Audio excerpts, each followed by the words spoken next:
ہم کو یہاں تمام لوگوں کا ادھار لیا ہوا پیسہ بھی دینے کے لیے تیار نہیں ہے. کتنے لوگ بے ایمانی کر جاتے ہیں، جبکہ قرضے کی شکل اتنی خطرناک ہے. اگر آپ کا کسی کے اوپر 5 روپے کا بھی قرضہ ہے اور اگر آپ مر گئے تو قرض دار کی نماز جنازہ بھی جائز نہیں ہے شریعت کے اندر.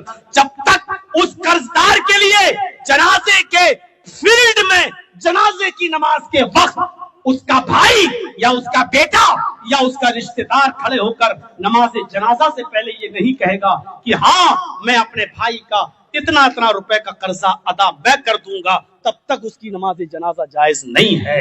ہمارے یہاں تو رسم ہے، مر گیا مولوی صاحب کھڑے ہو گئے پڑھا دیا. کسی کی بھی نماز جنازہ اس وقت تک اللہ کے رسول نہیں پڑھاتے تھے جب تک یہ پوچھ نہیں لیتے تھے کہ مرنے والا کسی کا قرضدار تو نہیں ہے. اگر کوئی کہتا تھا میرا قرضہ ہے تو جب تک کوئی اس کے گھر کا آدمی تیار نہیں ہوتا تھا کہ میں اس کا قرضہ ادا کر دوں گا، تب تک اللہ کے رسول جنازے کی نماز نہیں پڑھاتے تھے. قرض دار جنت میں نہیں جائے گا. کتنا ہی بڑا عبادت گزار ہو، کتنا بڑا نمازی ہو، کتنا بڑا روزے دار ہو، کتنا بڑا تہجد گزار ہو، اگر وہ قرض دار ہے اور قرضہ لیا ہے اور قرضہ دینے کی نیت نہیں رکھتا ہے، بے ایمانی کرنے کا ارادہ ہے اس کا، ایسے شخص کی کوئی نماز کوئی عبادت قبول نہیں ہے اور مرنے کے بعد اس کو جنت کا کی خوشبو بھی نہیں ملے گی. میرے پیارے ساتھیوں، قرضے کی شکل بہت خراب ہے. یہ عمر ابن عبدالعزیز کا تقویٰ تھا.